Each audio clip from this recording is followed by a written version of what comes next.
Merci beaucoup. C'est un peu exotique d'inviter l'Opéra de Paris pour conclure votre matinée. Comme vous l'avez dit, on a 350 ans. On a 2 théâtres, le Palais Garnier, l'Opéra Bastille, l'école de danse, 1800 collaborateurs. Donc face à toutes ces start-up qui me font plus penser à des petits hors-bord qu'à des gros paquebots, je suis le gros paquebot. Mais néanmoins, il y a des problématiques que j'ai entendues ce matin qui m'intéressent beaucoup. Et je vais essayer de vous décrire le panorama de la situation à l'Opéra de Paris et vous allez voir que les problématiques sont souvent comparables. Alors, l'Opéra de Paris, c'est une maison complexe, c'est un environnement complexe. Complexe d'abord par les objectifs et le sens. C'est 400 spectacles par an sur les 2 grandes scènes de l'Opéra Bastille et du Palais Garnier, avec 900 000 billets à vendre. C'est le plus gros producteur de spectacles vivants dans le domaine de l'opéra et du ballet au monde. C'est beaucoup plus gros que la Scala de Milan, c'est plus gros que le Metropolitan Opera ou que le Covent Garden à Londres.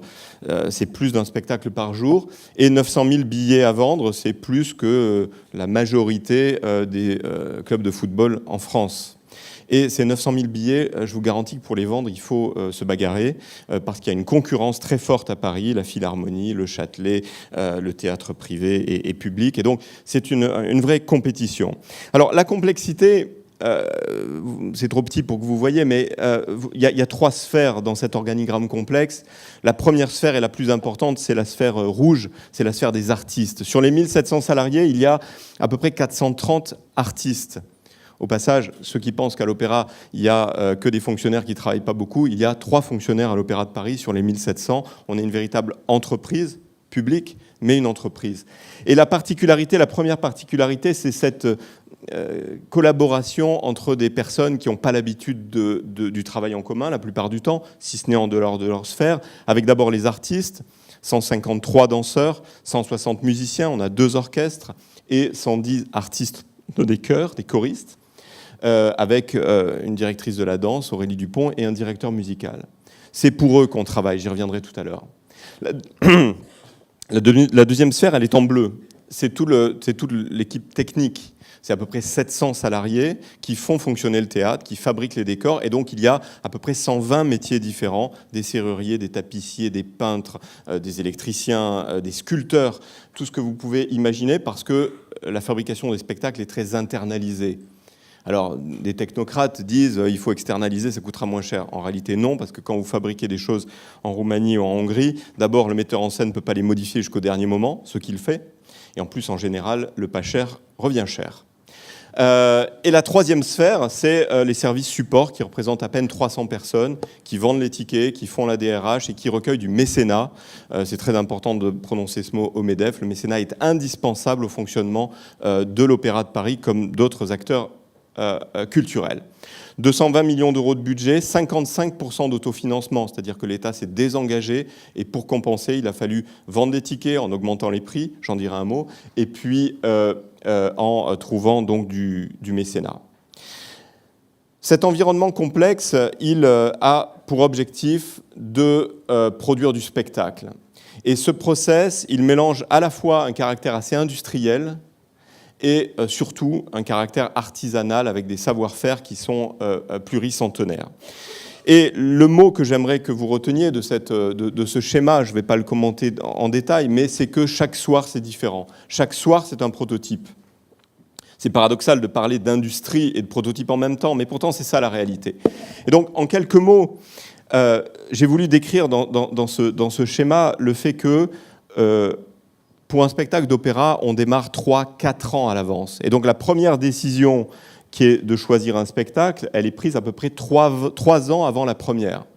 Pourquoi ? Parce qu'il faut trouver un metteur en scène, un décorateur, un éclairagiste, et avec eux, on commence à discuter de la dramaturgie. Est-ce qu'on fait Werther dans une gare au XXIe siècle, ou est-ce qu'on fait Werther comme au temps de Goethe ? Ces questions-là, il faut se les poser très en avant.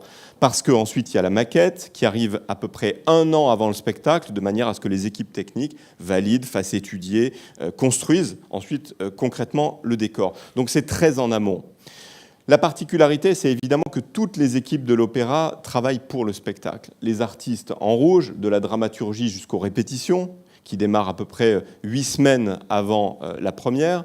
Les équipes techniques en bleu qui fabriquent les décors, qui fabriquent les costumes, qui ensuite installent tout ça et qui font le jeu pour descendre les porteuses, pour allumer les projecteurs, pour faire fonctionner les effets spéciaux. Bref, ces équipes techniques, elles sont engagées également très en amont, jusqu'à la dernière représentation.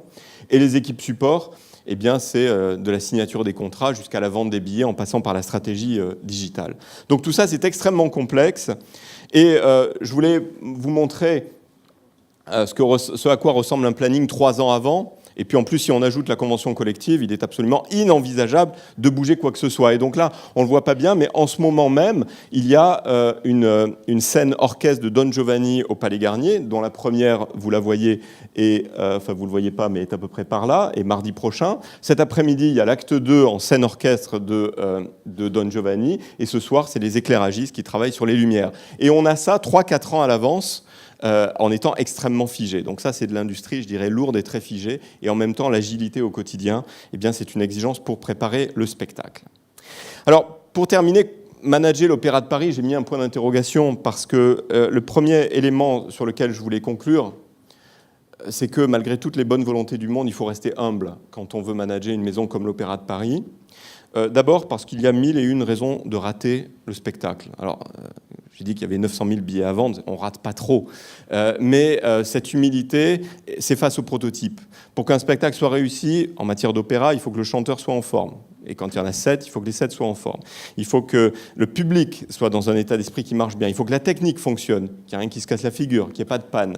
Et une des grandes chanteuses du siècle dernier, Christa Ludwig, disait qu'après 40 ans de carrière, elle pouvait compter le nombre de soirs où ça avait été au top, où tout avait bien marché sur les doigts d'une main, 4 fois dans sa vie.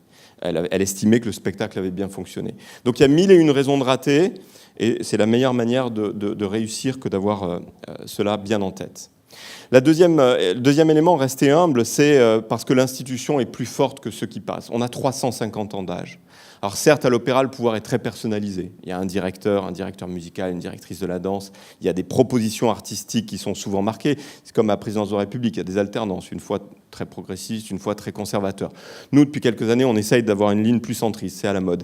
Mais ce qui est sûr, c'est que l'institution existera après nous, elle existait avant nous, et on n'est que de passage. Cette humilité, c'est aussi vrai dans le recrutement. Une toute petite parenthèse, je signe tous les CDI à l'opéra, il y en a à peu près une 60aine par an, parce que le turnover est très faible, les gens ils aiment bien, ils restent. Mais on constate qu'il y a des greffes qui ne marchent pas. Pas beaucoup, mais sur la 60aine, on peut dire que 2 à 3 recrutements se soldent par des échecs, parce que l'Opéra de Paris, il y a un engagement extraordinairement fort, pour le meilleur et pour le meilleur aussi. Mais l'Opéra de Paris, c'est un monde de passion, d'irrationalité totale. Et il faut l'accepter. Il y a aussi un mystère du recrutement dans le monde de l'opéra. Deuxième élément de clé pour le management dans l'Opéra de Paris, c'est travailler pour les artistes. Des gens comptables, on en trouve plein.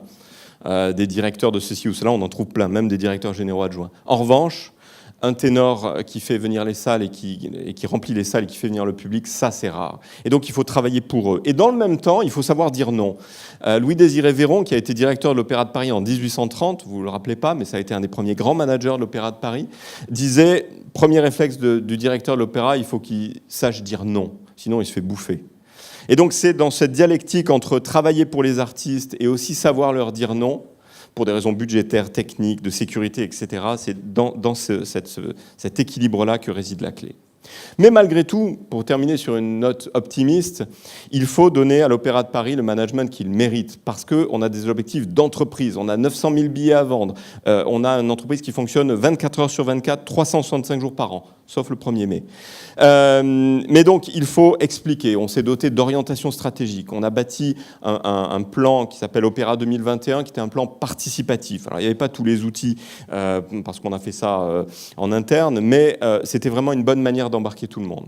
Il faut moderniser dans le respect des savoir-faire. Il faut garder les techniques qui sont pluricentenaires dans les costumes, dans la peinture, etc. Mais en même temps, ne faut pas transiger sur la sécurité, parce qu'un théâtre, c'est particulier.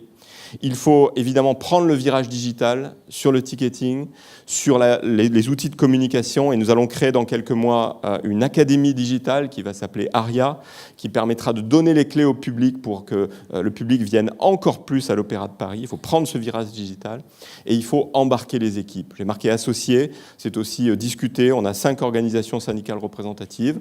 Elles sont assez calmes en ce moment, mais parce qu'il y a des élections bientôt en interne. Et c'est très important d'expliquer, de clarifier et d'associer tout le monde, parce que, encore une fois, on a des objectifs d'entreprise. Rien n'est acquis dans un environnement aussi concurrentiel. Merci beaucoup pour l'invitation et merci à vous.